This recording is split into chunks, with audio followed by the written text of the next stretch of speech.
De una pequeña nación insular, surgió un hombre impulsado por una ambición despiadada. En su apogeo, gobernó a más de 70 millones de personas y transformó la faz de Europa. Guerrero, emperador, déspota. Cabalgó la ola de la revolución para convertirse en una de las figuras más admiradas y vilipendiadas de la historia. Napoleón Bonaparte.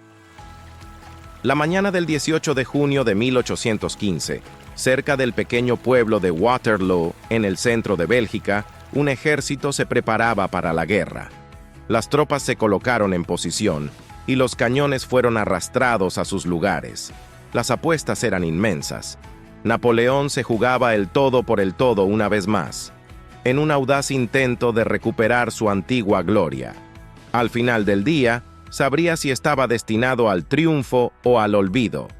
El viaje de Napoleón a Waterloo comenzó 46 años antes, en la ferozmente independiente isla de Córcega, recientemente anexionada por Francia. Nacido en agosto de 1769, Napoleón fue el segundo de 8 hijos sobrevivientes. De niño era tímido, temperamental y de voz suave. Sin embargo, sus padres tenían grandes esperanzas para él. En 1779, a los 10 años, ingresó en la escuela militar francesa de Brienne. Allí, sus compañeros se burlaban de su pequeña estatura y su acento italiano, un recuerdo que lo perseguiría y moldearía en los años venideros. A pesar de esto, mostró aptitudes para el liderazgo y la organización de juegos de guerra. A los 15 años, Napoleón se trasladó a la academia militar más prestigiosa de Francia, la École Militaire en París. Un año después, se graduó en el puesto 42 de una clase de 56. En septiembre de 1785, fue comisionado como segundo teniente de artillería.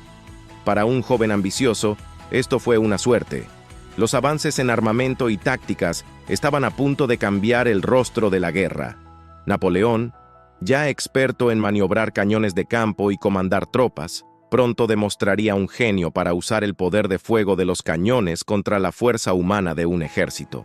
Planeaba usar estas habilidades para expulsar a los franceses de Córcega, pero un drama mayor pronto lo sobrepasó: la Revolución Francesa. El gran debate de la época era monarquía versus democracia. De un lado, un grupo privilegiado vivía en el lujo como lo había hecho durante siglos. Nobles y aristócratas eran indiferentes al sufrimiento de incontables compatriotas que morían de pobreza y hambre. Del otro lado, filósofos inspirados por Jean-Jacques Rousseau difundían nuevas ideas radicales sobre los derechos humanos, uniéndose bajo el grito de libertad, igualdad, fraternidad. Para Napoleón, libertad significaba la independencia de Córcega e igualdad significaba un ascenso rápido. Aunque abrazó los ideales de la revolución, no era un anarquista. El ascenso al poder de Napoleón fue rápido. Su destreza militar y brillantez estratégica lo distinguieron rápidamente. Se convirtió en un héroe nacional y, eventualmente, en el gobernante de Francia. Pero su ambición y sed de conquista no tenían límites, lo que lo llevó a una serie de guerras que remodelaron Europa. A pesar de sus muchas victorias, la batalla de Waterloo marcó el punto de inflexión en su ilustre carrera. Al final del día, Napoleón enfrentó la cruda realidad de su derrota, sabiendo que sus sueños de un imperio estaban destrozados. Sin embargo, su legado perduraría como un estratega brillante y una figura compleja y controvertida en la historia. El 10 de agosto de 1792, la ira en las calles de París se desbordó. Una turba furiosa invadió el palacio de Luis XVI, apoyada por secciones de la Guardia Nacional de París. Desde el comienzo, era evidente que la sangre correría, y Napoleón estaba allí para presenciarlo. Observó cómo la Guardia Suiza del Rey formaba una defensa desesperada. Estaban claramente superados en número y armamento. Luis y su esposa, María Antonieta, fueron arrastrados a prisión. La odiada monarquía había llegado a su fin. Los rebeldes se descontrolaron, desahogando generaciones de odio reprimido. Mutilaron los cadáveres de la Guardia Suiza, cortándoles las orejas y los genitales. Napoleón se sintió repugnado por la brutalidad y por el resto de su vida. Las multitudes le aterrarían. Pero lo peor aún estaba por llegar. En 1793, Luis XVI y María Antonieta fueron llevados a la guillotina. Sus muertes desencadenaron una ola de sangre. Durante el siguiente año, en el reinado del terror, 250.000 de personas serían masacradas. Las ejecuciones provocaron la primera guerra civil de la nueva república. Miles de oficiales renunciaron a sus comisiones. Aprovechando la oportunidad de ascenso, Napoleón se mantuvo leal al gobierno y a la revolución. Esta muestra de lealtad no pasó desapercibida. Para el verano de 1793, Francia estaba en guerra consigo misma y con gran parte de Europa. Durante meses, el gobierno había intentado expulsar a los realistas franceses y a 18.000 tropas combinadas españolas y británicas del gran arsenal naval en Tolón. A los 24 años, Napoleón Bonaparte ya había dejado su huella en Toulon. Criado en Córcega y formado como oficial de artillería en Francia, demostró ser un talento prometedor. La Revolución Francesa, al barrer a los oficiales aristocráticos, abrió nuevas oportunidades para hombres como Napoleón. Su ascenso estaba destinado a asombrar al mundo. En la primavera de 1794, llegó a París un documento de un joven oficial de artillería, recién ascendido a general de brigada. Su nombre, Napoleón Bonaparte. Había jugado un papel crucial en la captura de Toulon de las fuerzas británicas y realistas. En su informe, aconsejaba al gobierno francés sobre la guerra contra Austria, subrayando la necesidad de derrotar a Austria, especialmente en Italia. Proponía unir el ejército de los Alpes y el ejército de Italia para una ofensiva decisiva contra Austria, sugiriendo que cualquier acción contra España debía posponerse para concentrarse en este objetivo. La ambición de Napoleón por desempeñar un papel importante en Italia era evidente. Tras Toulon, estuvo activo en el Piamonte, participando en operaciones contra Austria y sus aliados. Su influencia política creció gracias a su conexión con Auguste Robespierre, el representante del gobierno en el ejército de Italia. Napoleón incluso realizó una misión diplomática a Génova para acercarla a Francia. En el verano de 1794, el hermano de Napoleón, José, se casó con Julie Clary, cuya dote resolvió los problemas financieros de la familia Bonaparte. Sin embargo, el ascenso de Napoleón se vio amenazado por el reinado del terror, dirigido por Maximilien Robespierre. Con la caída de Robespierre en julio de 1794, Napoleón se encontró en peligro debido a sus conexiones jacobinas. Arrestado en agosto de 1794, Napoleón pasó 10 días en custodia, pero finalmente fue liberado. En los meses siguientes, buscó una posición adecuada para sus ambiciones, pero su reputación dañada le presentó obstáculos.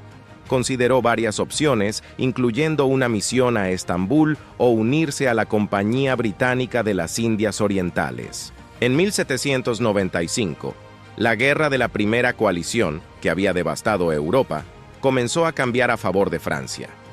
Para finales de 1794, los franceses habían avanzado en el Piamonte y el norte de Italia, empujando a las fuerzas prusianas y austriacas hacia atrás. Los éxitos continuaron en 1795, con las fuerzas francesas capturando ciudades holandesas y los revolucionarios neerlandeses estableciendo la República Bátava, alineada con Francia. Para finales de la primavera, los Países Bajos austriacos estaban bajo control francés, y los ejércitos revolucionarios consolidaron su dominio en el oeste de Alemania.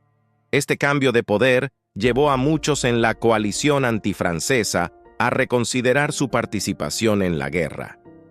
La paz de Basilea resultó en 3 tratados entre Francia y Prusia, España y el Landgraviato de Hessen-Kassel. Prusia cedió sus territorios del Rin, España renunció a sus posesiones en el Caribe y Hessen-Kassel salió de la guerra, debilitando la posición de Austria. España también prometió apoyo naval a Francia. Para el otoño de 1795, Francia había eliminado a Prusia y España de la guerra de la Primera Coalición y convertido a la República Holandesa en aliada. A pesar de estas victorias, París seguía sumido en el caos, incluyendo el terror blanco y una reacción contra los jacobinos. Las tensiones en la Convención Nacional aumentaron cuando los realistas y conservadores presionaron por una constitución que podría restaurar la monarquía. En octubre de 1795 se avecinaba un conflicto entre los realistas y la Convención. El 4 de octubre, el general Jacques de Bussy resultó ineficaz contra los realistas, lo que abrió el camino para el ascenso de Napoleón. Con unos 5.000 soldados leales, defendió el Palacio de las Tullerías contra 25.000 realistas. Al amanecer, sus tropas habían derrotado a los realistas, asegurando su posición y poniendo fin a su aislamiento político. Durante este periodo, Napoleón conoció a Joachim Murat, quien ayudó con la artillería y se convirtió en un aliado cercano, casándose con la hermana de Napoleón y convirtiéndose en rey de Nápoles. Después del 5 de octubre, se implementó la nueva Constitución del año tercero, reemplazando a la Convención Nacional con un parlamento bicameral y estableciendo el Directorio, que gobernaría Francia hasta 1799. La vida personal de Napoleón también cambió. Terminó su relación con Eugénie Clary y comenzó a cortejar a Joséphine Beauharnais, quien estaba previamente casada y tenía hijos. Para diciembre de 1795, estaba profundamente enamorado de Joséphine y propuso en enero de 1796. Se casaron el 9 de marzo, a pesar de las preocupaciones familiares sobre la diferencia de edad y su pasado. El anillo de compromiso era una banda de oro y esmalte grabada con amor sincero. Este anillo, dado a la emperatriz Eugénie, esposa de Napoleón III, simboliza el primer amor de Napoleón por Joséphine a pesar de su matrimonio complicado. El segundo anillo, una costosa pieza de zafiro y diamantes, fue pasado a la hija de Joséphine Hortense y más tarde se vendió por casi $1 millón en 2013. Napoleón era conocido por sus peculiaridades. A mediados de la década de 1790, se volvió supersticioso, creyendo que su matrimonio con Joséphine era afortunado y que estaba guiado por una estrella de la suerte.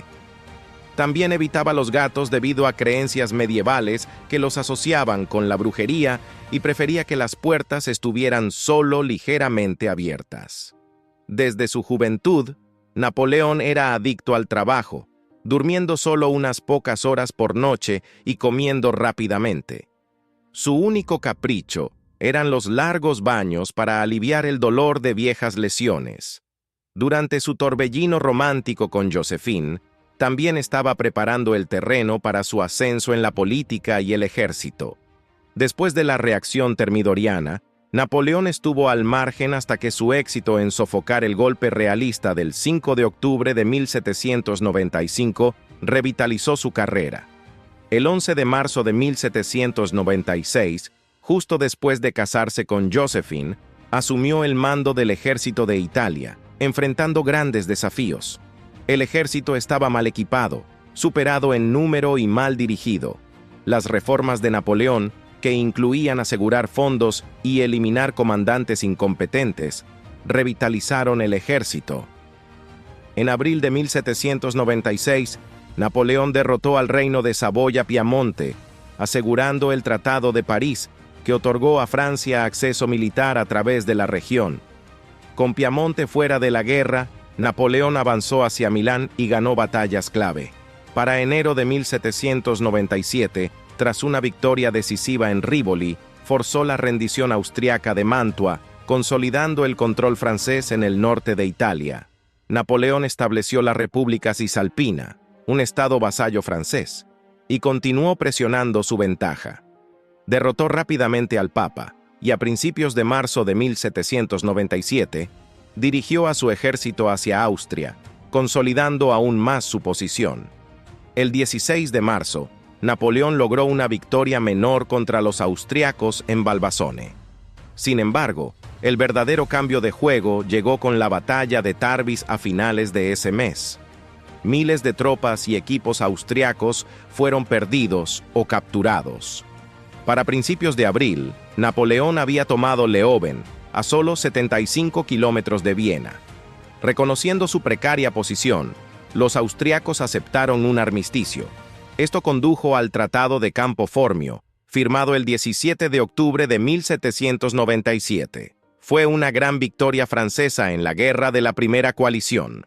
El tratado cedió los Países Bajos austriacos, actuales Bélgica y Luxemburgo, a Francia y estableció la República Cisalpina. A cambio, Austria obtuvo Venecia y partes del noreste de Italia y Croacia. Napoleón también saqueó la rica herencia cultural de Italia, justificado por los revolucionarios como parte de la construcción de una nueva sociedad moderna. Muchas obras de arte y artefactos valiosos fueron enviados a París, algunos incluso vendidos o llevados por funcionarios. La esposa de Napoleón, Josefina, se apoderó de alrededor de 200 artículos preciosos durante su estancia en Módena. Los franceses también dañaron o destruyeron algunos tesoros italianos, como el Bucintoro de Venecia y la Última Cena de Veronese. A pesar del Tratado de Campo Formio, las tensiones con Gran Bretaña continuaron y los planes para una invasión persistieron. Napoleón entonces cambió su enfoque hacia Egipto, con el objetivo de interrumpir el control británico en India. A principios de 1798, estaba preparando una expedición importante. Aunque la captura de un barco francés por Horatio Nelson casi compromete el plan, la flota de Napoleón zarpó de Toulon el 19 de mayo de 1798, con una breve parada en Córcega antes de dirigirse a Egipto. Desde Córcega, la flota de Napoleón se dirigió hacia el sur y el este, mientras que Nelson se centraba en la costa occidental de Italia. Sin embargo, los barcos de Napoleón se desviaron hacia Malta y desembarcaron allí el 9 de junio de 1798. La isla, controlada por la Orden de San Juan desde el siglo XV, había resistido varios sitios. Pero el 11 de junio, las fuerzas francesas capturaron Malta. Con Nelson aún en persecución, Napoleón se movió rápidamente a través del Mediterráneo. Para el 1 de julio, las fuerzas de Napoleón desembarcaron cerca de Alejandría y capturaron la ciudad al día siguiente. A medida que avanzaban hacia el norte por Egipto, Napoleón proclamó que su misión era liberar Egipto del dominio otomano y de los mamelucos, los gobernantes musulmanes locales. Los mamelucos, que habían permitido en gran medida a los franceses tomar la parte norte del país, se reunieron al sur cerca de El Cairo para resistir. El 12 de julio, Napoleón comenzó su avance hacia El Cairo. El 21 de julio, el ejército de Napoleón se enfrentó a las fuerzas mamelucas, dirigidas por Murad Bey e Ibrahim Bey, en Giza, cerca de las pirámides. La batalla, conocida como la Batalla de las Pirámides, vio a las 40.000 tropas de Napoleón derrotar decisivamente a alrededor de 6.000 caballería mameluca y 15.000 infantería. El grito de guerra de Napoleón antes de la batalla. Desde la cima de esas pirámides, 40 siglos os contemplan, destacó su confianza estratégica. La artillería francesa desempeñó un papel clave en romper las líneas mamelucas. Los mamelucos sufrieron grandes pérdidas, permitiendo a Napoleón entrar en El Cairo y establecer su control. Aunque la batalla de las pirámides fue una victoria, Napoleón pronto enfrentó problemas. La flota de Nelson había atacado a la marina francesa en el delta del Nilo del 1 al 3 de agosto de 1798, hundiendo varios barcos, incluyendo el buque insignia Orient, y capturando 9.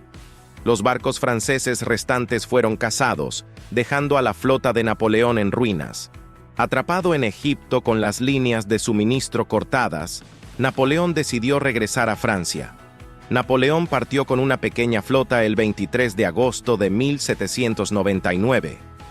Los franceses continuaron ocupando Egipto durante otro año y medio, aunque la resistencia local creció, culminando con el asesinato de Kleber en 1800 y la eventual reocupación otomana. De vuelta en Francia, Napoleón encontró el panorama político cambiado.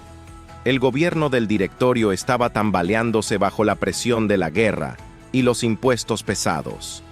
El regreso de Napoleón fue recibido como una oportunidad para salvar la República. En París, un golpe de Estado el 18 de junio de 1799 había cambiado el poder. Los miembros más radicales del gobierno reemplazaron a los funcionarios moderados. Para octubre, Napoleón comenzó a planear su regreso al poder. Con aliados en posiciones clave, incluyendo a su hermano Lucien, el golpe de Napoleón del 9 de noviembre de 1799 fue rápido. Tomó el control de París, apartó al Directorio y disolvió el Consejo de los Ancianos y el Consejo de los 500. El nuevo gobierno, el consulado, estaba modelado a partir de los triunviratos de Roma. Napoleón se convirtió en primer cónsul, mientras que Sieyès y Ducos fueron reemplazados más tarde por los aliados de Napoleón, Cambacérès y Lebrun. Aunque el consulado parecía continuar la República, Napoleón gobernó efectivamente Francia desde entonces. Pronto elaboró una nueva constitución para legitimar su poder, marcando un cambio de los ideales revolucionarios a un marco de gobierno más estable. Para darle un toque de legitimidad a su ascenso al poder, Bonaparte celebró un plebiscito a principios de febrero de 1800 para ratificar la Constitución del año Watteau. Los resultados fueron manipulados para mostrar una aprobación del 99,94%. A pesar de esto, Napoleón era genuinamente popular mientras se asentaba en su rol como primer cónsul. Beethoven lo admiraba y dedicó su tercer concierto a él, mientras que algunos políticos británicos, como Charles James Fox, veían en el ascenso de Bonaparte una esperanza para la paz en Europa. Incluso después del golpe de 18 Brumario y la creación del nuevo consulado, la posición de Napoleón seguía siendo frágil. Los líderes anteriores habían caído rápidamente si no lograban ganar guerras. Napoleón sabía que consolidar su poder requería poner fin a la guerra de la Segunda Coalición de manera decisiva. En la primavera de 1800, lideró una fuerza significativa a través de los Alpes hacia Italia, con el objetivo de repetir sus éxitos anteriores. Sin embargo, los austriacos, liderados por el general Michael von Melas, estaban preparados.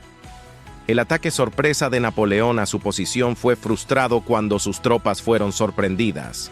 A pesar de ser empujado inicialmente hacia atrás, Napoleón reunió a sus soldados y, con un audaz contraataque, cambió el rumbo de la batalla. La crucial batalla de Marengo, el 14 de junio de 1800, vio a las fuerzas de Napoleón derrotar por poco a los austriacos. Aunque sufrió grandes pérdidas, incluyendo la muerte del general Louis de Saa, la victoria de Napoleón fue crucial. Tras Marengo y otra victoria en Hohenlinden, los triunfos de Napoleón forzaron a Austria a negociar la paz. El Tratado de Lunéville, firmado el 9 de febrero de 1801, reafirmó acuerdos anteriores, pero debilitó la posición de Austria en Alemania y reconoció el control francés en Italia y otras regiones. Para octubre, Napoleón también aseguró la paz con Rusia y negoció con Gran Bretaña, llevando al Tratado de Amiens en marzo de 1802.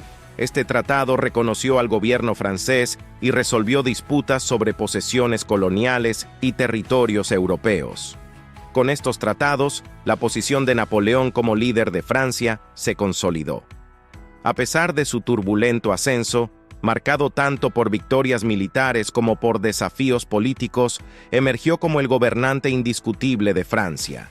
Las guerras habían puesto a prueba su liderazgo, pero su éxito en terminar los conflictos estableció su autoridad y allanó el camino para su eventual coronación como señor de Francia y Europa.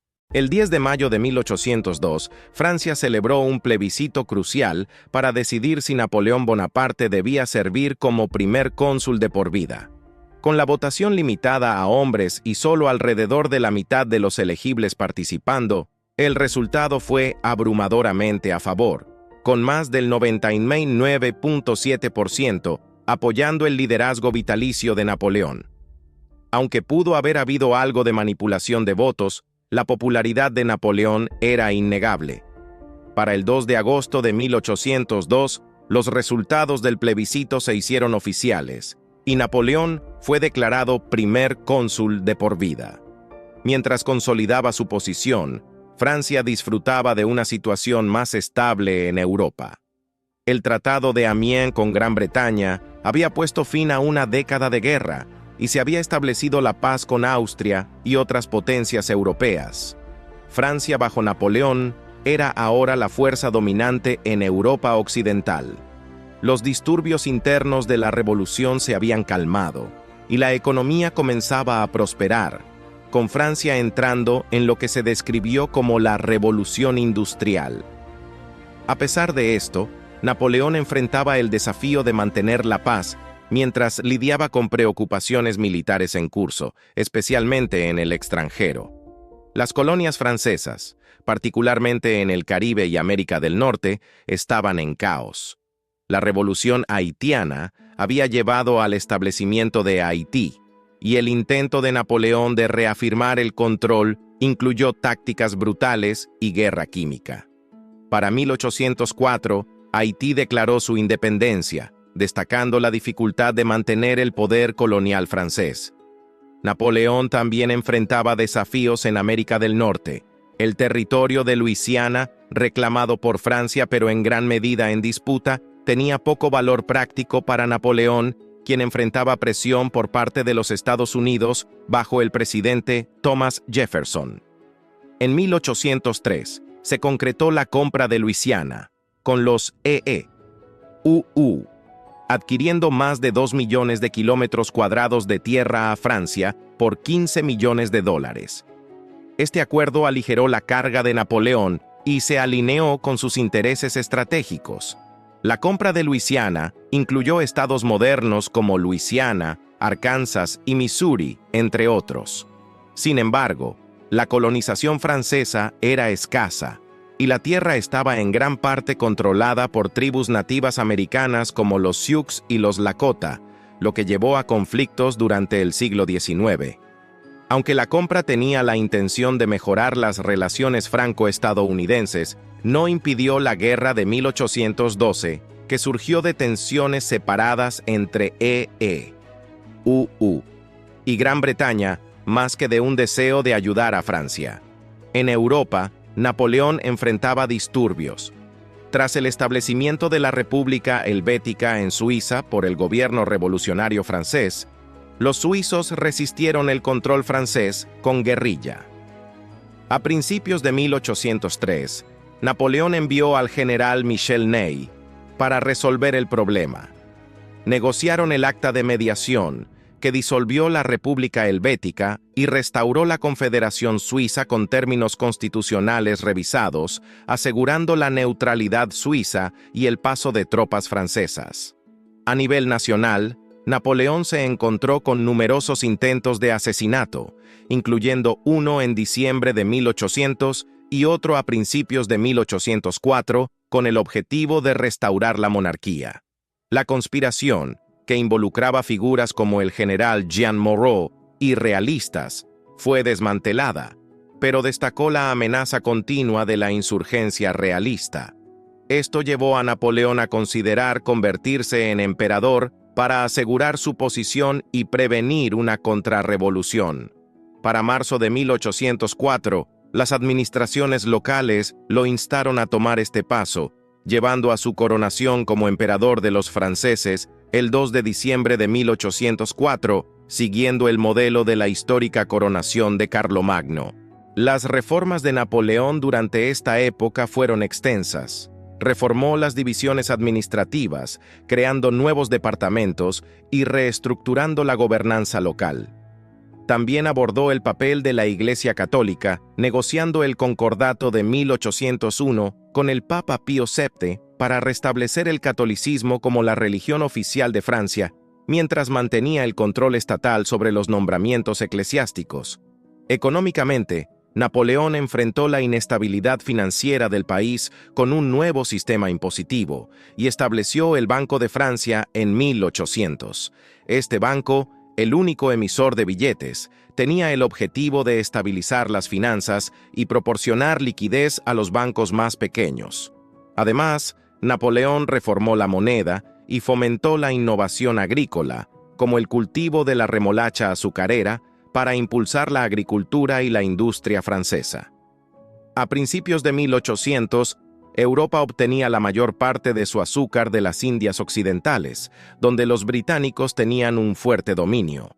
Para contrarrestar esto, Napoleón buscó crear una industria azucarera nacional, convirtiendo 32.000 hectáreas al cultivo de remolacha.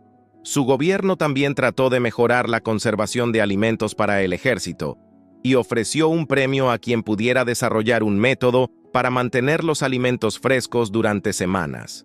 Nicolas Appert, un confitero, ganó este premio al inventar el enlatado, un método de conservación de alimentos en frascos herméticos mediante calor y ebullición. Los esfuerzos de Napoleón para mejorar la agricultura y la producción de alimentos en Francia estaban en marcha, pero sus innovaciones en azúcar y enlatado dejaron un impacto duradero.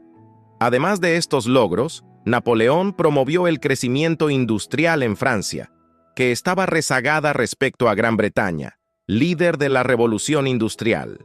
Fomentó la inversión industrial, estableció cámaras de comercio y envió espías a Gran Bretaña para aprender nuevas tecnologías.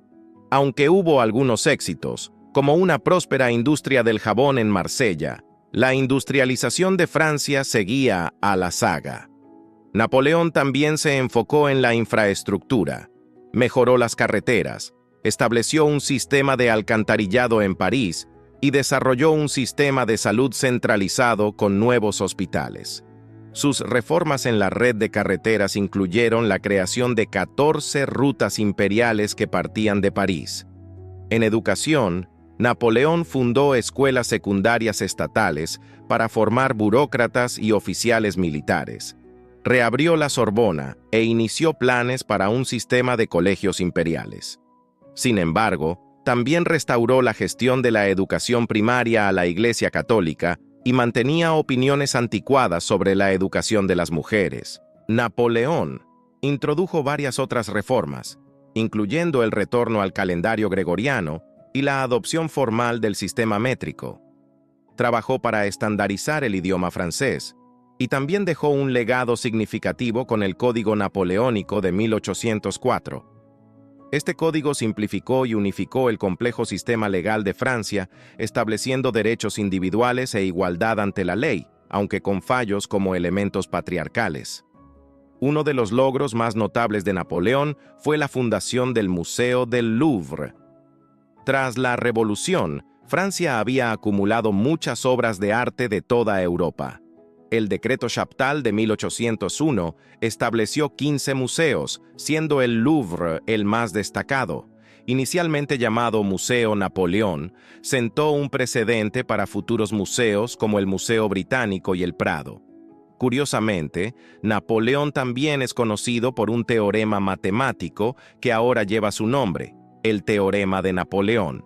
Este teorema implica construir triángulos equiláteros en los lados de cualquier triángulo que forman triángulos equiláteros si se intersectan.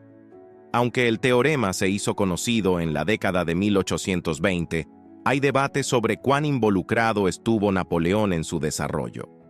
Además, un proyecto que patrocinó anteriormente comenzó a mostrar resultados durante este tiempo. Alrededor de 1800, Napoleón fue contactado por Robert Fulton, un inventor estadounidense que más tarde construiría el primer barco de vapor comercialmente exitoso del mundo. En ese momento, Fulton buscaba el apoyo de Napoleón para su proyecto de submarino. Tras reunirse con Napoleón, Fulton lanzó el Nautilus en 1801 en Le Havre, donde logró sumergirse a una profundidad de 25 metros y operar durante 1 hora. A pesar del interés inicial de Napoleón, los informes de problemas con el submarino lo llevaron a abandonar los planes de verlo. lo que pudo haber influido en la cancelación de una invasión naval planificada de Gran Bretaña. Pasarían décadas antes de que un submarino funcional fuera desplegado. En 1804, Napoleón comenzó a restaurar títulos aristocráticos, reintroduciendo una nueva nobleza mientras se preparaba para convertirse en emperador. A diferencia del objetivo de la revolución de acabar con la antigua aristocracia, Napoleón utilizó esta nueva nobleza para premiar a aliados y familiares. Mariscales, generales y funcionarios de alto rango recibieron títulos como barón y conde. Este sistema, formalizado en 1808, creó alrededor de 2.200 títulos. Figuras notables, como Joachim Murat y Louis-Alexandre Berthier, fueron honradas por su servicio, pero muchos títulos fueron para familiares de Napoleón. Su hermano mayor, José, se convirtió en rey de Nápoles y luego en rey de España. Napoleón también adoptó residencias reales, viviendo en palacios como el de las Tullerías y el castillo de Fontainebleau, y restauró los grandes y pequeños trianones en Versalles. A pesar de estos adornos reales, Napoleón trabajaba incansablemente, inspirado por Julio César, y mantenía una agenda exigente. Sus días estaban llenos de reuniones, preocupaciones militares y política interna, con el tiempo libre reservado para leer, ir al teatro o pasar tiempo con sus amantes. El matrimonio de Napoleón con Josefina, a quien coronó emperatriz en 1804, fue complejo. Inicialmente infatuado, el afecto de Napoleón se desvaneció cuando las cartas de Josefina no recibieron respuesta y descubrió su affair con un oficial de caballería. Durante su campaña en Egipto, Napoleón comenzó una aventura con Pauline Furés. A pesar de sus infidelidades, Napoleón y Josefina permanecieron casados, aunque su relación se volvió más política. Su unión, marcada por el respeto mutuo sino por el amor, enfrentó tensiones continuas a lo largo de los años 1800. En 1804, justo antes de que Joséphine y Napoleón fueran coronados, ocurrió un incidente que reveló las tensiones en su matrimonio. Joséphine entró en la habitación de su dama de honor, Elisabeth de Baudet, y encontró allí a Napoleón, lo que provocó una discusión acalorada. Frustrado por la falta de un heredero, Napoleón amenazó con el divorcio. Aunque la brecha se resolvió unos días después gracias a la intervención de la hija de Joséphine, Hortense, el problema de tener un heredero seguía siendo significativo.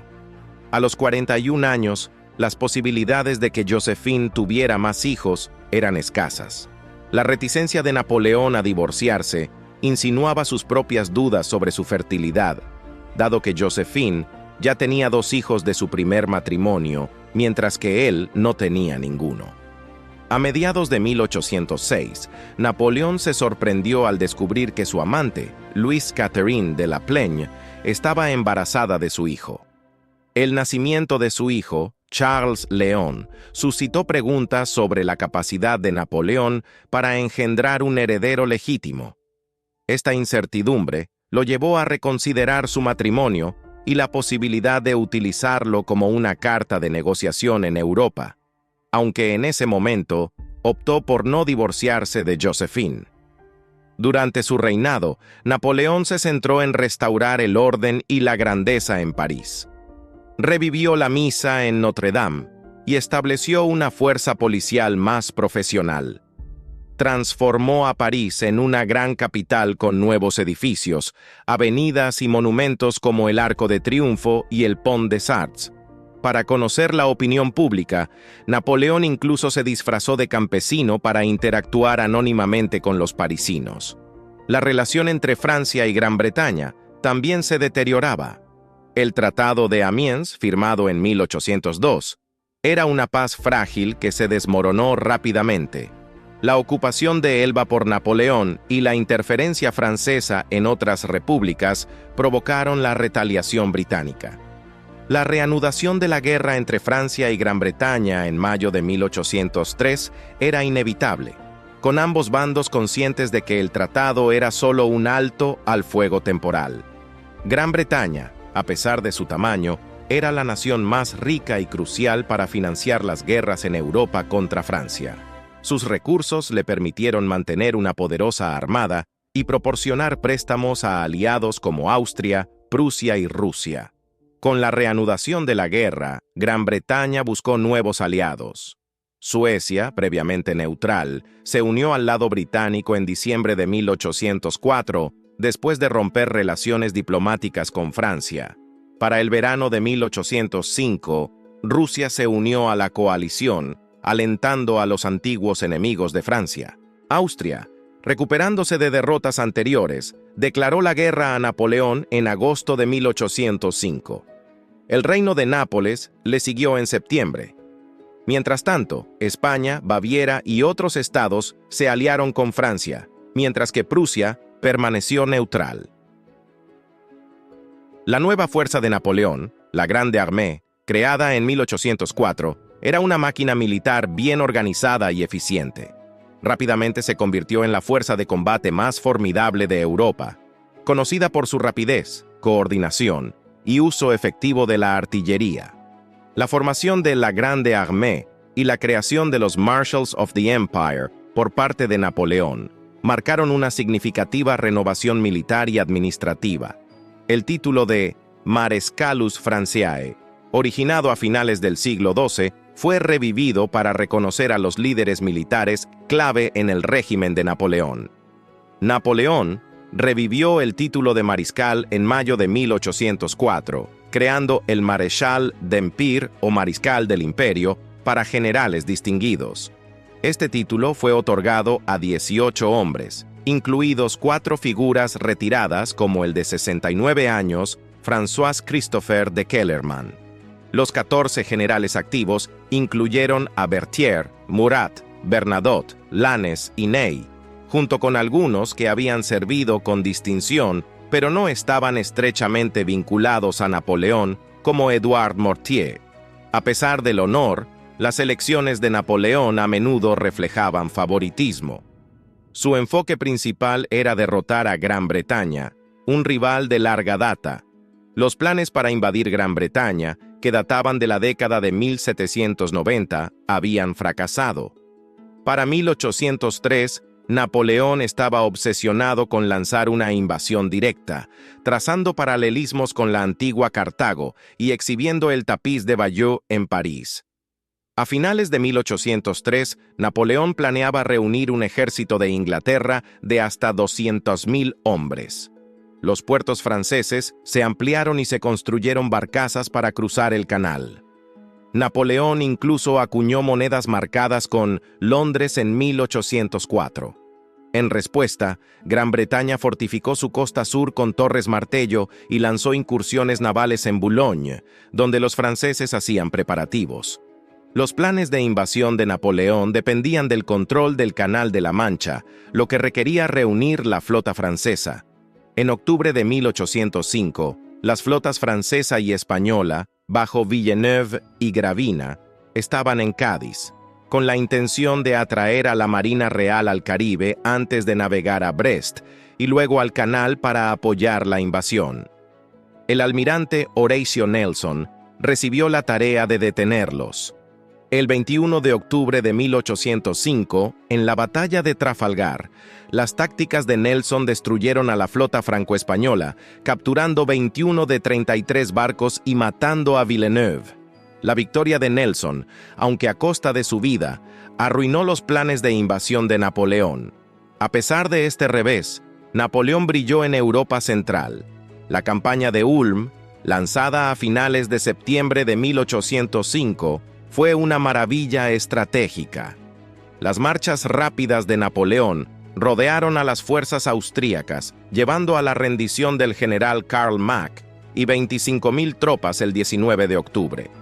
Esta victoria despejó el camino para que Napoleón entrara en Viena el 13 de noviembre, obligando a Austria a retirarse. En Italia, el general André Massena, con 80.000 tropas, derrotó a los austriacos en Caldiero el 30 de octubre. El mariscal Laurent de Gouvion-Saint-Cyr luego capturó Venecia, poniendo fin a la campaña del norte de Italia. Para finales de 1805, Napoleón había asegurado victorias importantes tanto en Europa Central como en Italia. Al sur, la situación era diferente.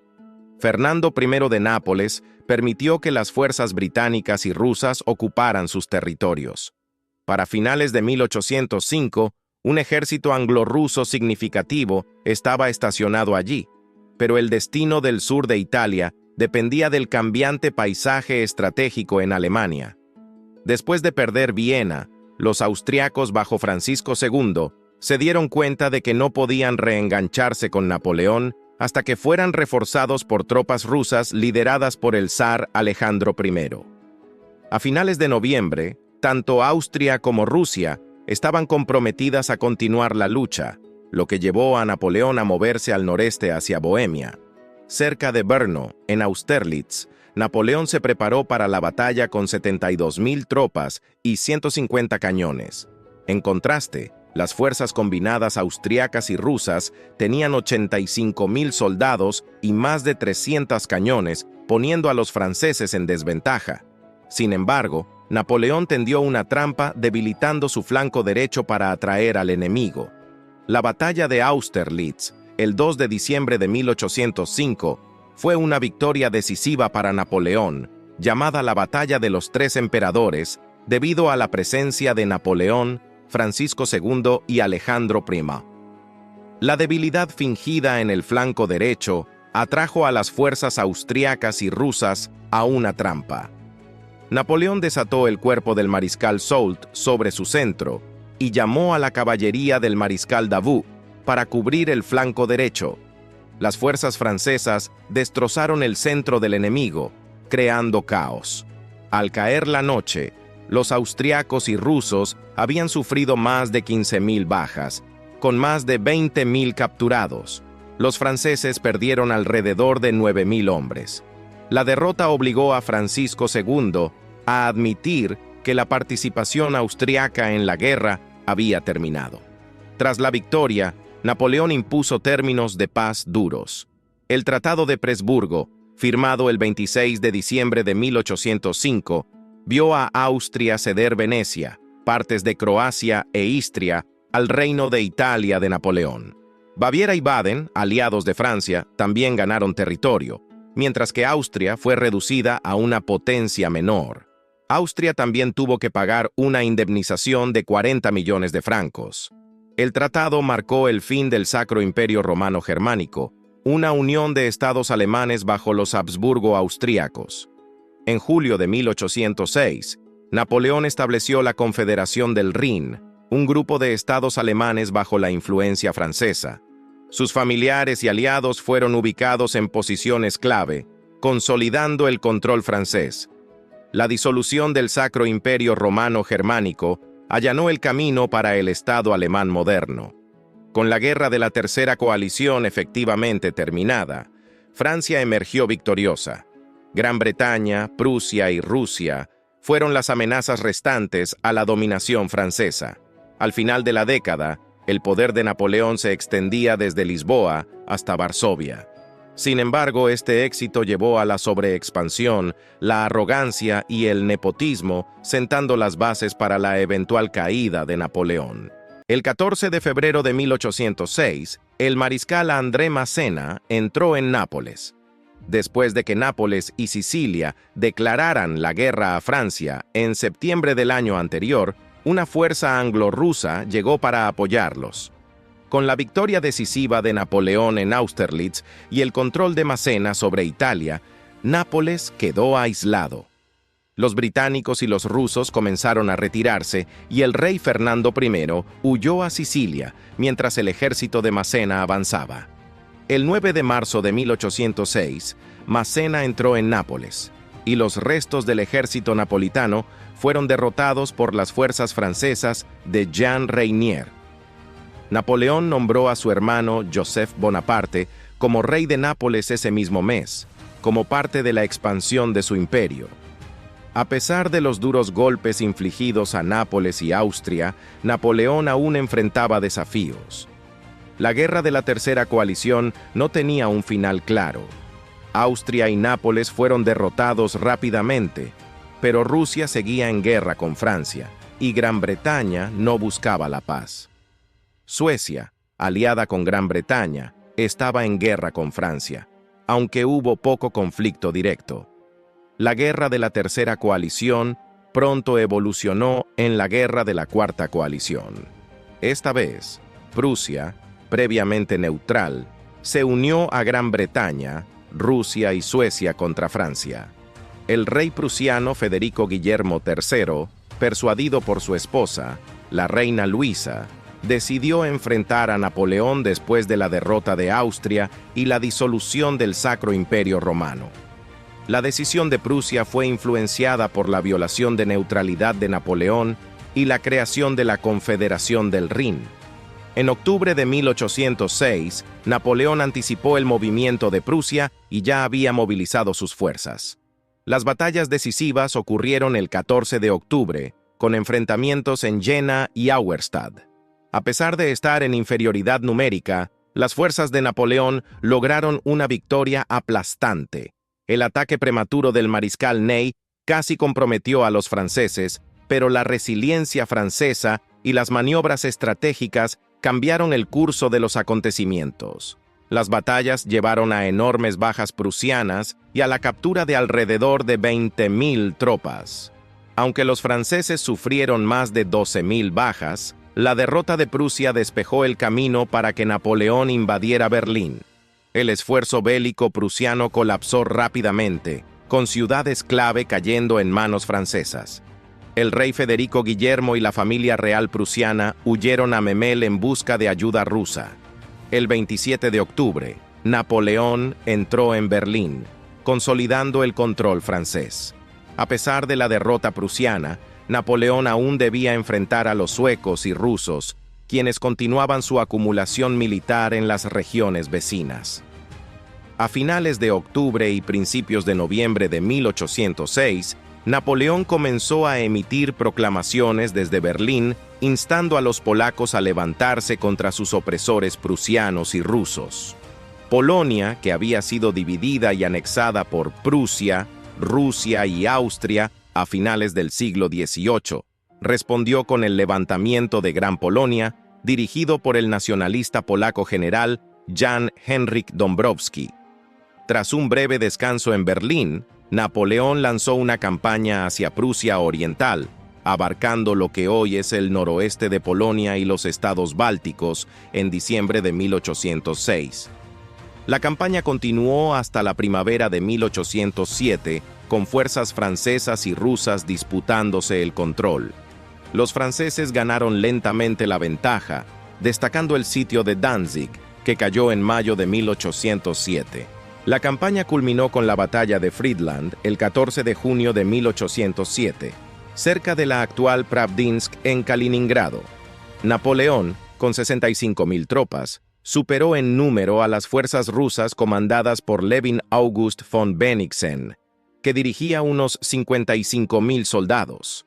La batalla vio a los rusos atrapados y abrumados, resultando en grandes bajas para ambos lados. Al final, los franceses habían perdido alrededor de 10.000 hombres, mientras que los rusos sufrieron pérdidas masivas, con muchos muertos, heridos o capturados.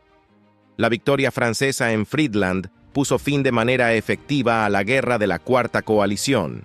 En respuesta, el zar Alejandro I buscó la paz, lo que llevó al Tratado de Tilsit. El 7 de julio de 1807, Napoleón y Alejandro se encontraron en una balsa en el río Nemán, marcando un momento diplomático histórico. Acordaron la primera parte del tratado, estableciendo la paz y formando una alianza secreta. Napoleón prometió apoyo para las ambiciones rusas en los Balcanes, mientras que Alejandro acordó luchar contra Suecia y respetar ciertas casas reales alemanas. El encuentro en Tilsit fue crucial. Napoleón habló favorablemente de Alejandro, destacando su inteligencia.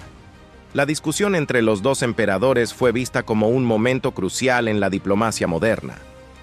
2 días después, Napoleón trató con dureza a Prusia. La segunda parte del Tratado de Tilsit impuso términos severos.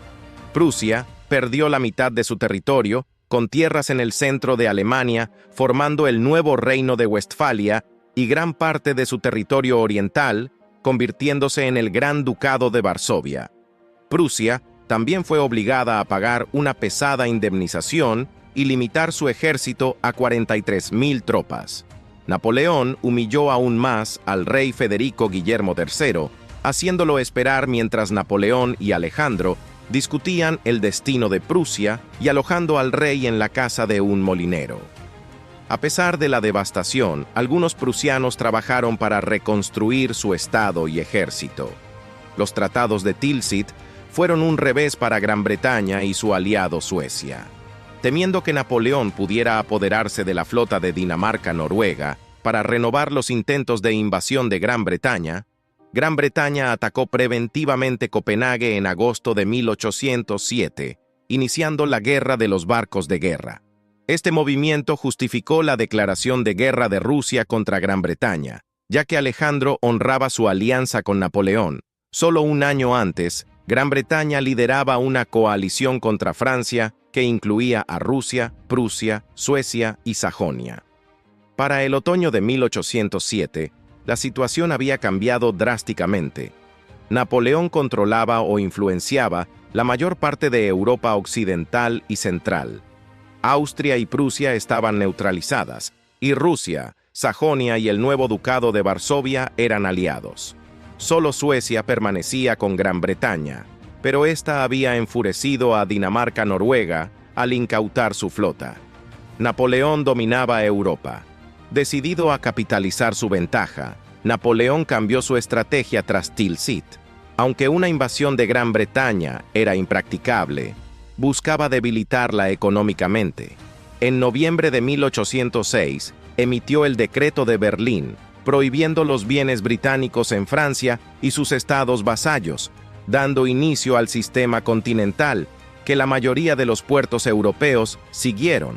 El plan de Napoleón era socavar el dominio comercial y bélico de Gran Bretaña. El Tratado de Tilsit, sin embargo, tuvo consecuencias inesperadas. Napoleón había soñado con atacar la India británica, inspirado por su campaña en Egipto, pero el tratado exigía que apoyara los conflictos rusos en Asia, rompiendo las alianzas con los otomanos y persas.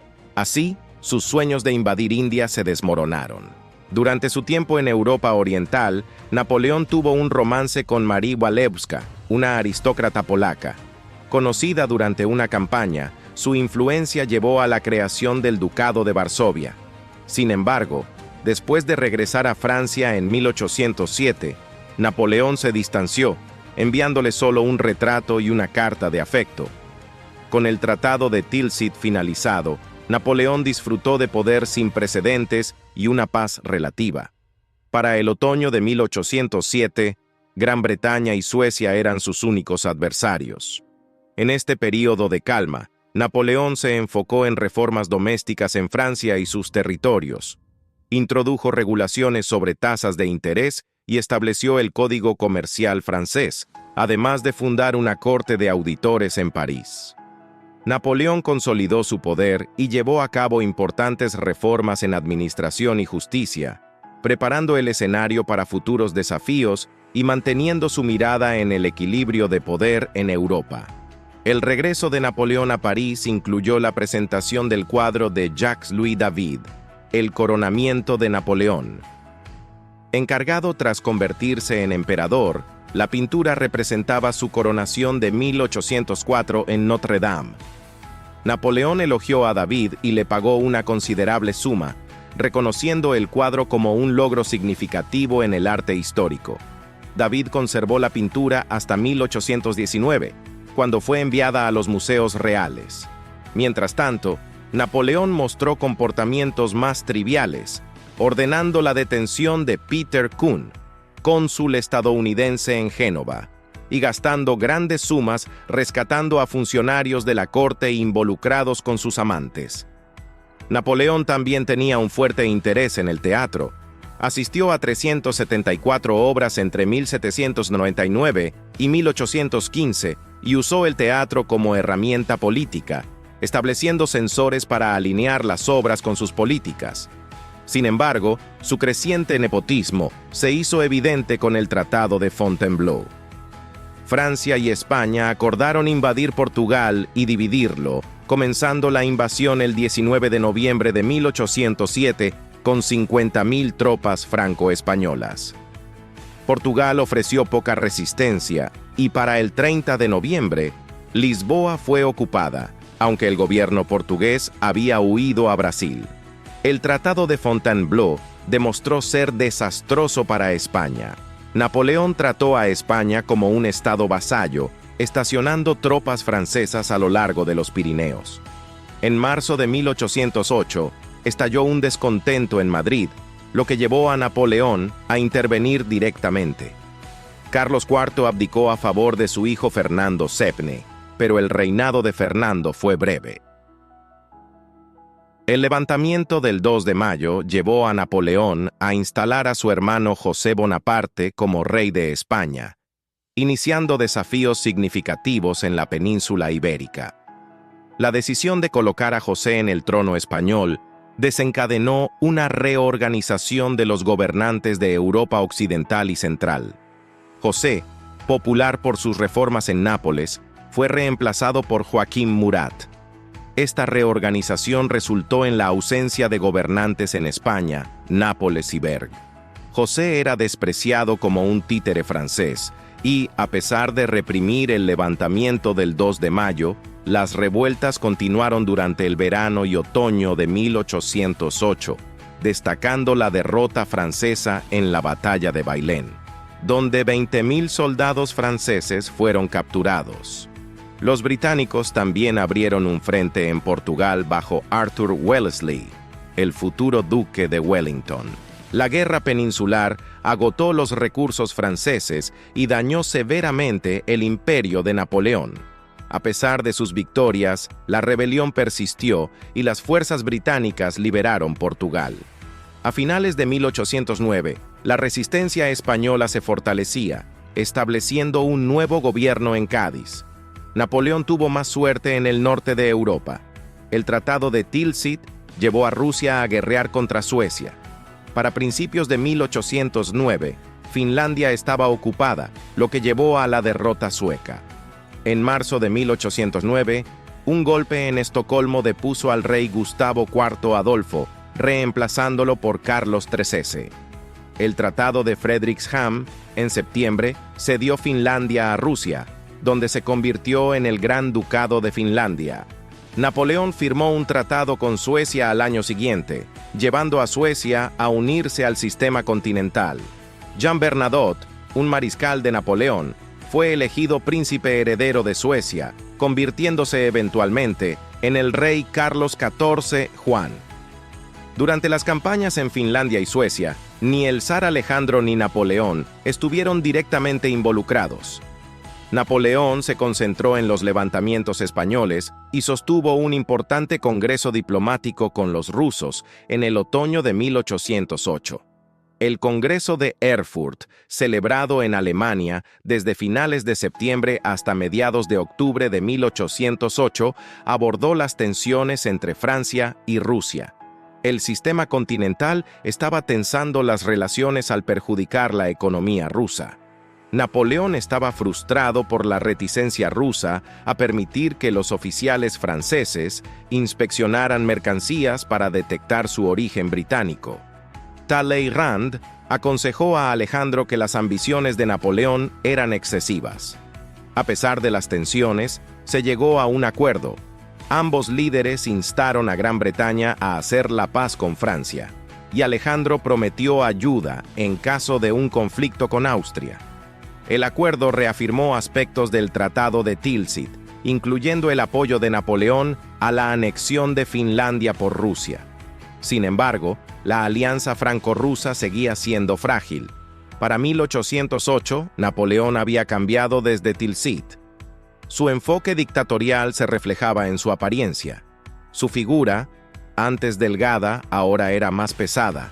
En Viena crecían las preocupaciones sobre su poder, llevando a llamados a la guerra. A pesar de las derrotas anteriores, líderes austriacos como Clemens von Metternich abogaron por un nuevo conflicto, creyendo que Napoleón estaba sobreextendido debido a la guerra peninsular. La guerra de la Quinta Coalición comenzó con Austria, preparándose diplomáticamente. Aunque no lograron involucrar a Prusia, las negociaciones con Rusia fueron exitosas. Alejandro acordó en secreto retrasar el apoyo militar y evitar el conflicto directo con Austria. Para febrero de 1809, Austria había formado una nueva coalición con Gran Bretaña y fuerzas antifrancesas en Portugal, España e Italia, declarando la guerra a Francia y Baviera en abril de 1809. Napoleón respondió rápidamente.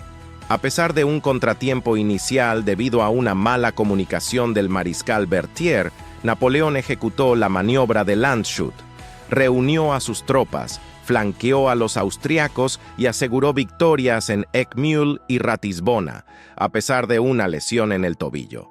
Napoleón llegó a Viena el 10 de mayo de 1809.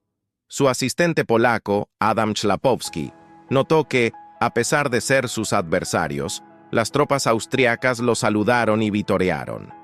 Tras un breve sitio y bombardeo, Viena se rindió el 13 de mayo. Napoleón entró en la ciudad como conquistador, pero necesitaba una victoria decisiva. El archiduque Carlos ya estaba reagrupando sus fuerzas al este. Napoleón avanzó hacia el norte, enfrentando ataques desde la región de los tiroleses. Cruzó el Danubio el 21 de mayo y confrontó al ejército de Carlos. La batalla de Aspern-Essling comenzó el 21 de mayo, convirtiéndose en una de las más sangrientas. Esta fue la primera gran derrota de Napoleón en batalla, y tuvo que retirarse a la isla de Lobau, pero no se dio por vencido. Napoleón trabajó diligentemente para reforzar su ejército y cruzar nuevamente el Danubio. El 5 de julio de 1809, inició la batalla de Wagram. Con más de 150.000 hombres, Napoleón se enfrentó al archiduque Carlos y su ejército de 140.000 soldados. La batalla duró 2 días y fue brutal, pero finalmente Napoleón emergió victorioso, asegurando así el control de Viena y obligando a Austria a pedir la paz. El Tratado de Schönbrunn, firmado el 14 de octubre de 1809, puso fin a la guerra de la Quinta Coalición.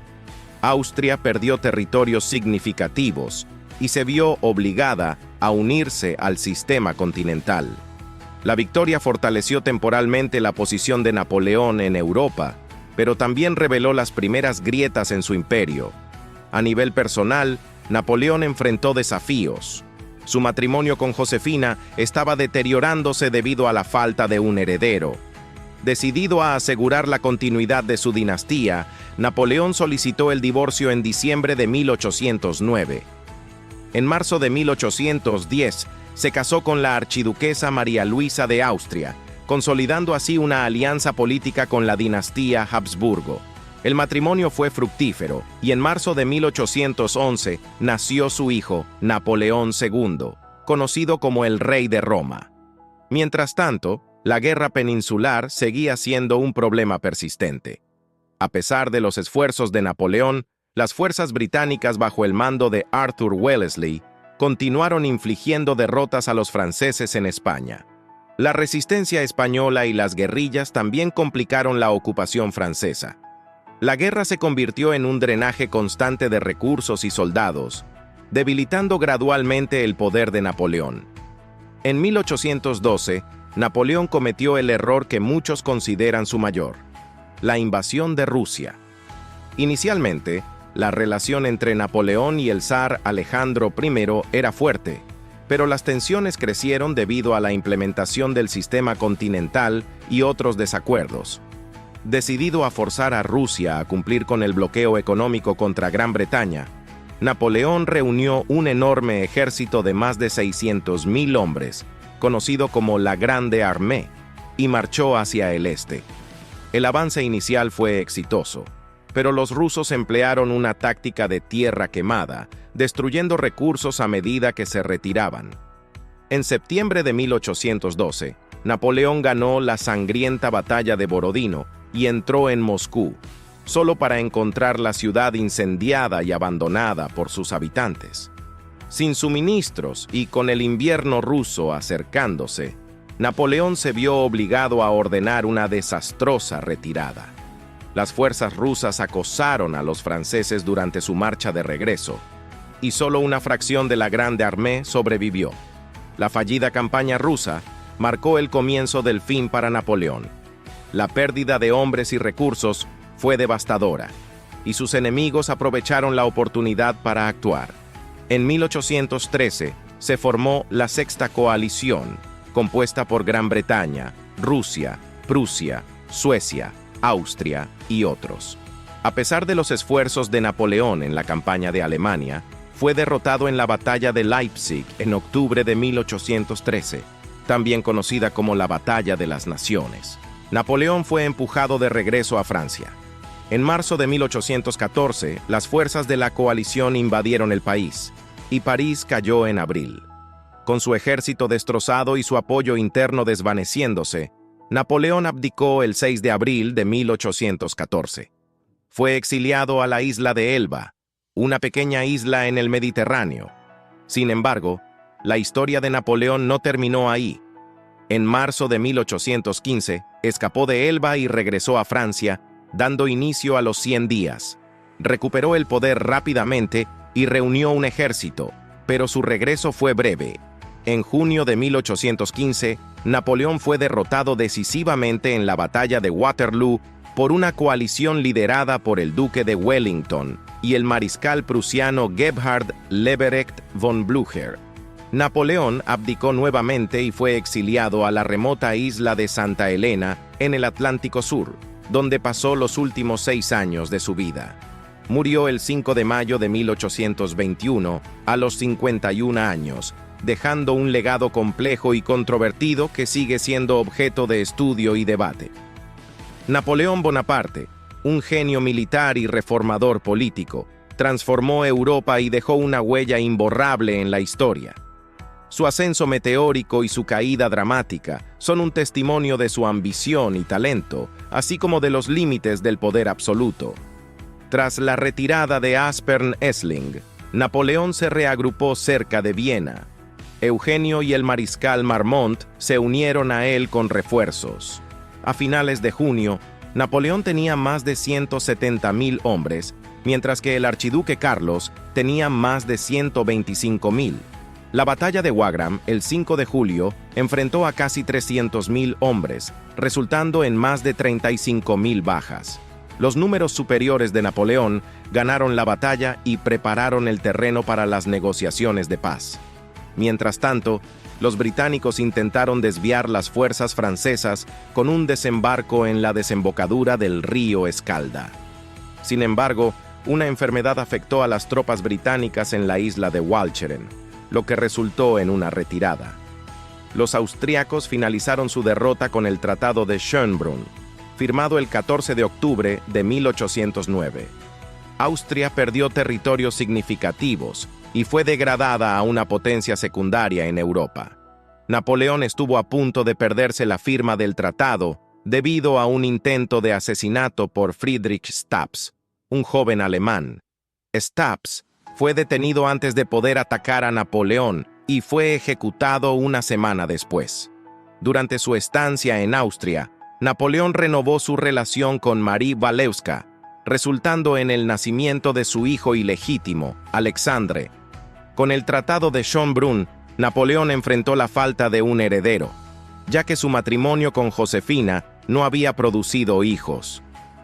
Decidió divorciarse en noviembre de 1809 y casarse nuevamente. El divorcio se finalizó el 10 de enero de 1810. Napoleón se casó con la archiduquesa María Luisa de Austria el 2 de abril de 1810. El matrimonio resultó exitoso y el 20 de marzo de 1811 nació su hijo, Napoleón Francisco Carlos José. Mientras tanto, Napoleón enfrentaba problemas crecientes en otros frentes. Su imperio se extendía desde los Países Bajos hasta Italia. Las rebeliones, como el levantamiento de los tiroleses y la rebelión Gottscher, fueron sofocadas, pero la guerra peninsular continuaba. Las fuerzas británicas bajo Wellesley mantenían posiciones en Portugal y el sur de España, y la guerra se convirtió en un costoso atolladero para los franceses. En 1810, Napoleón anexó el Reino de los Países Bajos directamente al Imperio francés. Sin embargo, el sistema continental diseñado para paralizar el comercio británico resultó fallido. Para finales de 1807, soldados franceses vestían uniformes fabricados en Gran Bretaña, revelando el fracaso del sistema. El sistema continental enfrentó problemas en toda Europa, incluso con la familia de Napoleón ignorando las violaciones. El sistema enfrentó dificultades en la península ibérica, donde fuerzas británicas y locales controlaban puertos cruciales. En Italia, el rey Murat, recién coronado rey de Nápoles, no pudo hacer cumplir la prohibición de importaciones británicas. El sistema fomentó la corrupción con sobornos para pasar contrabando. Gran Bretaña socavó el sistema estableciendo estaciones de contrabando en Malta, mientras el resentimiento crecía entre los comerciantes europeos.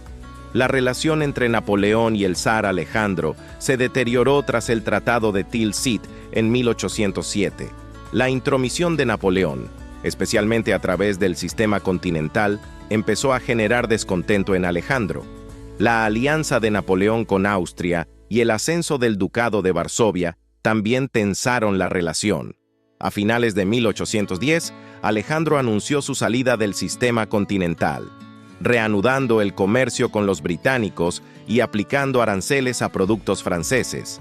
Napoleón comenzó a preparar la guerra con Rusia. En 1811, organizó grandes esfuerzos logísticos para una invasión, estableciendo rutas de suministro desde Francia a Polonia.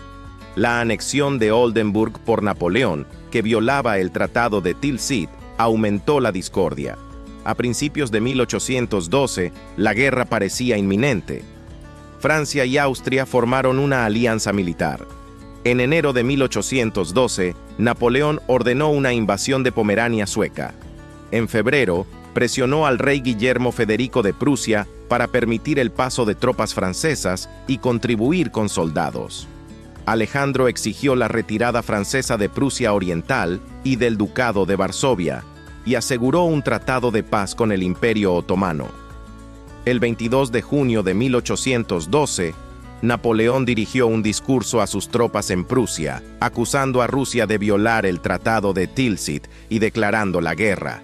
2 días después, la Grande Armée cruzó a Rusia, marcando el inicio del conflicto.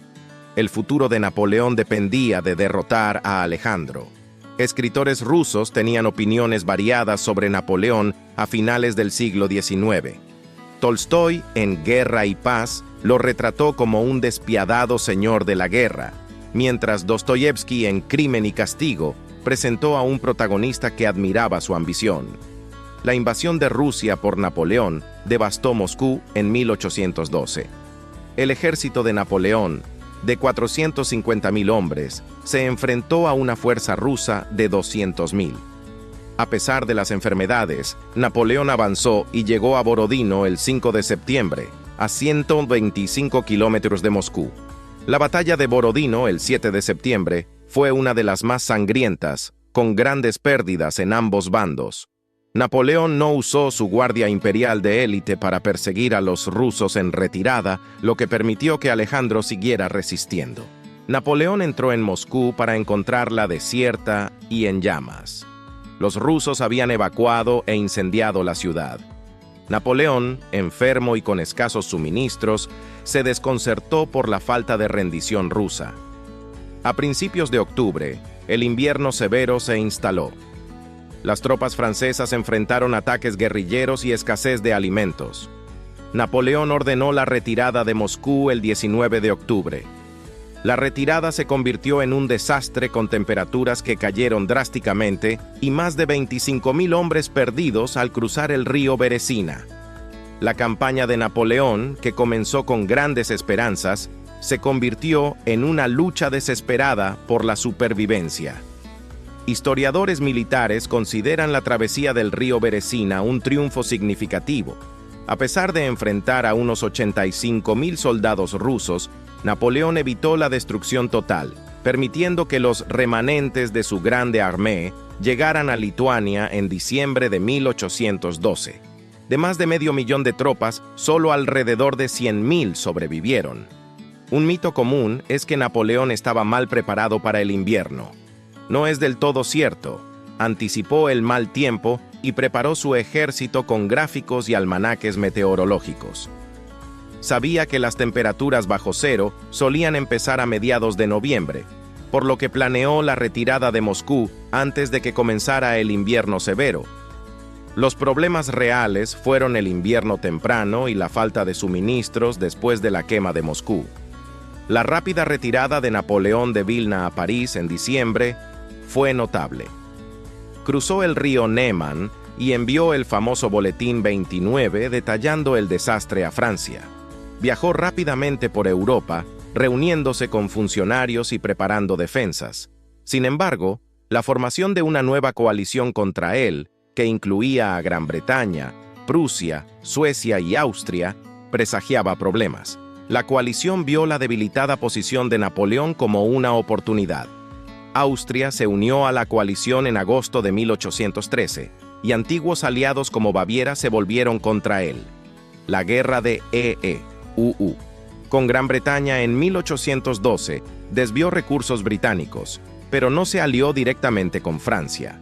A finales de 1813, Napoleón enfrentó una formidable fuerza de la coalición en la batalla de Leipzig.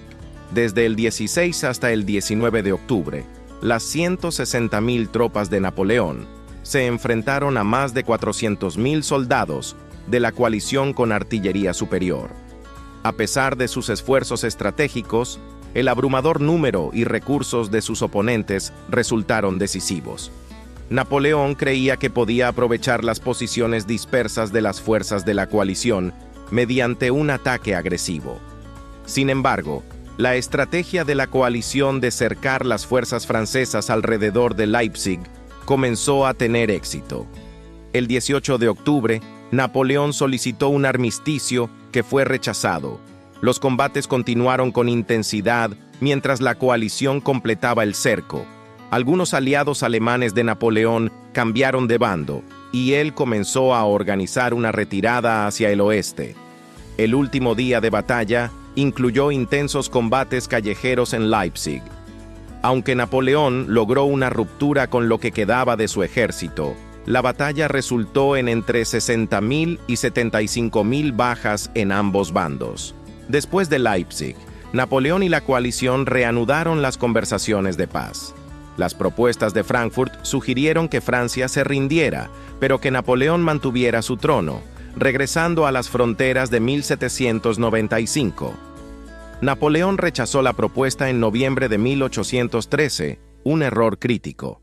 Napoleón comenzó a retirar sus fuerzas hacia Francia, enfrentando la deserción de la mayoría de sus aliados. En diciembre de 1813, la coalición cruzó el Rin con cientos de miles de tropas hacia Francia Oriental. Con menos de 100.000 hombres y la traición de Joachim Murat a los austriacos, la situación empeoró.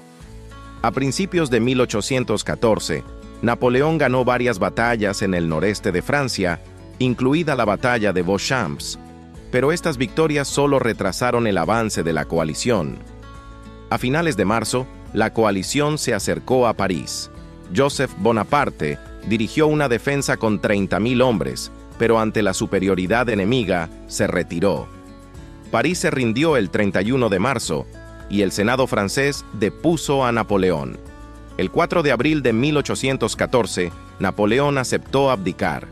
Intentó ceder el poder a su hijo, pero la coalición insistió en restaurar la monarquía borbónica con Luis XVIII. El Tratado de Fontainebleau, firmado el 11 de abril de 1814, exilió a Napoleón a la isla de Elba, frente a la Toscana. Al llegar a Elba el 3 de mayo de 1814, Napoleón fue tratado como un gobernante. Residió en la Villa San Martino y luego en Portoferraio.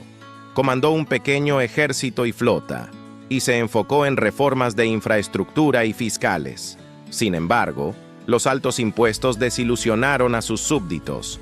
Muchos seguidores leales se unieron a él, incluida su amante, la condesa de Montespan. Napoleón se enteró de la muerte de su primera esposa, Josefina, a través de un periódico francés.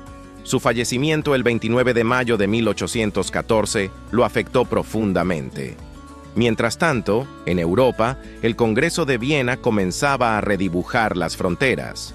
Viendo la oportunidad de recuperar el poder, Napoleón zarpó de Elba el 26 de febrero de 1815 con un pequeño ejército. El período de los 100 días comenzó con su regreso a París el 20 de marzo de 1815. Su enérgico liderazgo lo llevó a dictar más de 900 cartas, ocupándose de diversos asuntos. La campaña de Waterloo en junio marcó su derrota final. El 18 de junio de 1815, Napoleón enfrentó al ejército de Wellington cerca de Mont-Saint-Jean. A pesar de sus esfuerzos, la llegada de refuerzos prusianos y la resistencia de Wellington resultaron en una derrota total. Napoleón regresó a París el 21 de junio de 1815, enfrentando deserción y falta de apoyo. La Cámara de Diputados lo obligó a abdicar por segunda vez. Napoleón intentó escapar a los Estados Unidos, pero fue denegado el pasaporte. Tras una última visita a su madre, se entregó a la Royal Navy y fue llevado a la isla de Santa Helena el 7 de agosto de 1815. En Santa Helena, Napoleón residió primero en The Briars y luego en Longwood House, enfrentando plagas y condiciones menos lujosas. Mantuvo una relación tensa con Hudson Lowe, el gobernador de la isla. La vida en Santa Helena fue monótona, ocupándose con actividades como la jardinería. Para 1819, había desarrollado extensos jardines alrededor de Longwood House. Mientras tanto, Europa se reconfiguraba tras décadas de disturbios. El Congreso de Viena, dirigido por Metternich, redibujó las fronteras, con Francia restaurada a sus límites de 1789. Gran Bretaña, Austria y Rusia salieron victoriosos, con adquisiciones significativas que contribuyeron a la expansión del Imperio Británico en el siglo XIX. En Santa Helena, Napoleón mantenía contacto con una pequeña comunidad francesa, incluidos seguidores leales como el Marqués de Montholon y el Barón Gourgaud. Una de sus compañeras más significativas fue Betsy Balcombe, quien se convirtió en amiga y traductora de Napoleón hasta que el gobernador Lowe la envió de regreso a Inglaterra en 1818. Para alguien acostumbrado a la conquista, la vida en Santa Helena era lenta. Napoleón se mantenía ocupado con actividades como jugar a las cartas y la jardinería, aplicando la misma planificación meticulosa que utilizó en sus campañas militares. Napoleón reanudó su escritura, enfocándose en comentarios sobre las campañas de Julio César, dictados al conde de Montholon. También trabajó en aprender inglés para leer periódicos sobre los asuntos europeos. A pesar de esto, persistían conspiraciones para rescatarlo o devolverlo al poder, aunque la mayoría eran solo charlas sin fundamento. Un plan, que incluía un submarino diseñado por Robert Fulton, fue rumoreado pero nunca concretado. Napoleón murió antes de que se pudiera ejecutar cualquier intento de rescate. Para finales de la década de 1810, la salud de Napoleón se había deteriorado gravemente, a pesar de que solo tenía 46 años cuando llegó a Santa Helena a finales de 1815. Las razones exactas de su deterioro han sido debatidas durante siglos. Su médico irlandés, Barry O'Mara, culpaba a las malas condiciones de vida en Longwood House, que estaba húmeda y con moho, empeorando los problemas de salud de Napoleón, agravados por su considerable peso. El gobierno británico planeó construir una nueva residencia para Napoleón con el fin de mejorar su salud, pero nunca se completó antes de que su condición empeorara. En la primavera de 1821, Napoleón preparó su testamento con la ayuda del Marqués de Montmorency. El documento, escrito de su propia mano, comenzaba con una declaración curiosa de fe, a pesar de su ateísmo de toda la vida, afirmando que moriría dentro de la Iglesia Católica Romana. El testamento de Napoleón se centraba en legar sus posesiones a su hijo y en atacar a quienes lo habían traicionado, incluyendo a su hermano Luis y otros. también defendió sus acciones pasadas, especialmente el asesinato del duque de Enghien, alegando que estaba justificado. La enfermedad final de Napoleón comenzó a principios de mayo de 1821 y murió el 5 de mayo a las 5:29 p.m., con unas 20 personas presentes, incluyendo médicos, su pequeño séquito y un capellán. Probablemente sufría de cáncer de estómago, una condición también fatal para su padre. La noticia de su muerte no llegó a Europa hasta el 4 de julio, con su propio anuncio preparado reflejando la noticia. Aunque persistieron rumores de envenenamiento, especialmente con la posibilidad de arsénico en el papel tapiz, no había evidencia concreta que lo apoyara. La muerte de Napoleón fue probablemente debida a una predisposición genética. El cuerpo de Napoleón fue conservado con una máscara mortuoria hecha de yeso y cera, que se convirtió en varias copias. Estas máscaras viajaron a diversos lugares, incluyendo Italia, Cuba y Nueva Orleans. Sus restos fueron inicialmente enterrados en el Valle de los Sauces, pero fueron repatriados a Francia en 1840 y reinhumados en el Hotel des Invalides en 1861. Tras la muerte de Napoleón, la fortuna de su familia varió. Su hermano José vivió en los EE. Luis estaba en el exilio en Austria, y Jérôme mantuvo su título sin poder real. El hijo de Napoleón murió joven, mientras que su hijo ilegítimo, Alejandro Colonna Walewski, se convirtió en un notable estadista. Su sobrino, Napoleón III, ascendió al poder como emperador de los franceses antes de ser derrocado en 1870. El legado bonapartista continúa hoy, con algunos esperando un resurgimiento de la influencia de la familia. El impacto de Napoleón en la historia es innegable. Su ascenso de oficial provincial a emperador fue inesperado, moldeado por su genio militar y su astucia política. A pesar de que muchos lo despreciaron, hizo contribuciones significativas, como la pionera egiptología y la modernización de Francia. Sus reformas civiles y sociales avanzaron los ideales de la Ilustración, aunque sus guerras también presagiaron los conflictos del siglo XX. El legado de Napoleón es una mezcla compleja de progreso y destrucción. En 1807, Prusia enfrentó condiciones severas similares a las que Alemania sufriría en 1919. Enormes indemnizaciones de guerra, pérdida de territorios y restricciones militares. El intento de Gran Bretaña de controlar el Mar del Norte, atacando Dinamarca y Noruega durante la Guerra de los Cañoneros, reflejaba su estrategia de 1939 para ocupar Noruega antes que los alemanes lo hicieran. De manera similar, la invasión de Rusia por Napoleón en 1812 demostró cómo incluso un imperio poderoso puede desmoronarse en el duro invierno ruso, un error que Hitler repitió en 1941 al invadir la Unión Soviética. La escala de la guerra creció de manera significativa. En Marengo en 1800 había menos de 60.000 soldados. Para Leipzig en 1813, más de 500.000 de personas estaban en combate, resultando en 130.000 muertes en 4 días. Esta escalada masiva en la violencia marcó una nueva era en el conflicto europeo. La caída de Napoleón puede atribuirse a su arrogancia y malas decisiones.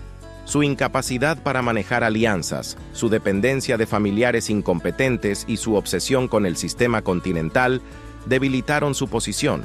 La Guerra de la Península agotó los recursos franceses y las tensiones con Rusia contribuyeron a su desastrosa invasión de Rusia. El ascenso de Napoleón desde la oscuridad hasta el poder fue notable, pero su decisión de convertirse en emperador y sus fracasos subsecuentes marcaron su declive. Su ministro de Asuntos Exteriores, Charles Maurice de Talleyrand, renunció en 1807, prediciendo que la ambición de Napoleón lo conduciría a la destrucción. Talleyrand tenía razón, y la caída de Napoleón fue sellada por una serie de errores y sobreextensiones. ¿Qué piensas sobre Napoleón y su caída? ¿Podría haber mantenido el control si no hubiera sido por la invasión de Rusia, o eran inevitables sus problemas con conflictos continuos como la Guerra de la Península? Déjanos saber en los comentarios. Y gracias por ver.